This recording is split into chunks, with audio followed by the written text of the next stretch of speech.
The Edmonton Oilers had a very interesting offseason, but I'm still going back and forth whether or not I liked all of the moves that they made. It's no secret that this is a very top-heavy organization with Connor McDavid and Leon Draisaitl, two of the NHL's biggest stars, leading the charge.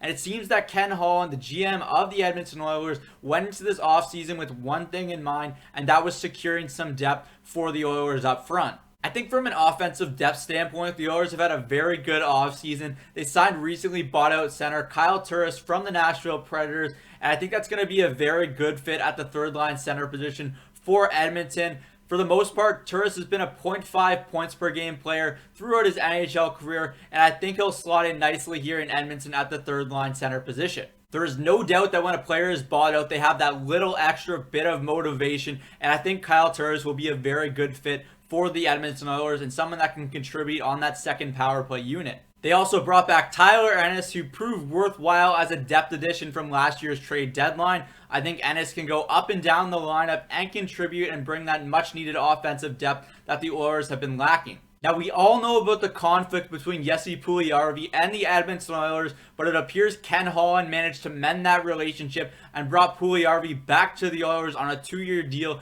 worth just over $1 million. I think by all accounts, Puljujärvi will start the season on the third line with potentially Kyle Turris, and if he plays well enough, he could move up and see time with Nugent Hopkins or the McDavid line.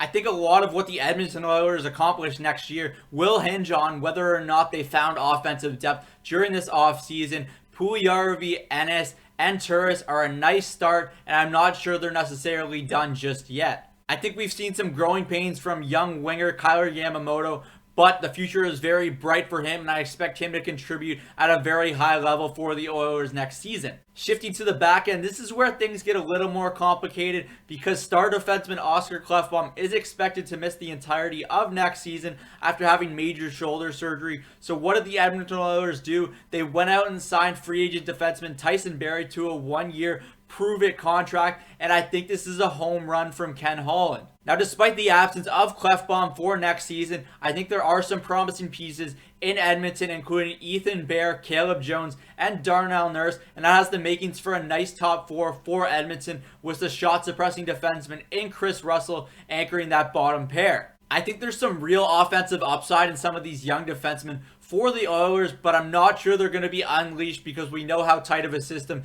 Dave Tippett plays in.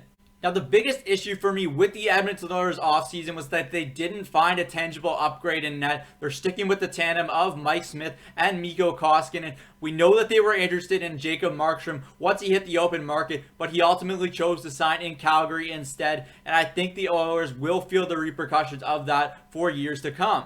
Overall, I think Ken Holland and the Edmonton Oilers had a fairly successful offseason, and I'm going to give them a grade of a B+. The only reason they didn't get an A for me is because I think they really need that upgrade in net, and I'm not sold on the Smith and Koskinen pairing. That's it for me today from Cook's Corner. Comment below whether or not you think the Edmonton Oilers are much improved after this offseason and what they can still do to improve before heading into next season. I'm Zach Cook. We'll see you later.